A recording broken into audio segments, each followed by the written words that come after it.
CRT 5:7. Time passed, and the children of God were grown strong and upright under the tempering hammer of God in earth. The anvil of God became more kindly. All was pleasant and food plentiful. But life pales in such places, for it is against the nature of man to flourish in these circumstances. Earth is not for pleasurable dallying. It is a place of teaching, trial, and testing.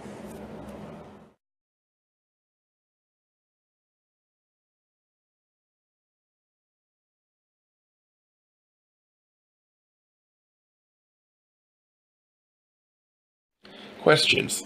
Can you thrive on Earth if everything was perfect or easy? Isn't the best teacher adversity? Can we create if we don't need something? I agree with this text. Earth is not for pleasure, for dallying. It's a place for teaching, learning, and testing.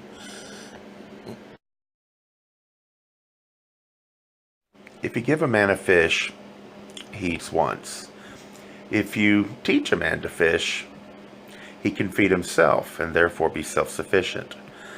But there is no need to grow or struggle if everything's handed to you. It's much easier just to lay there and let someone else take care of everything for you. And we've already seen in our society how bad that can be.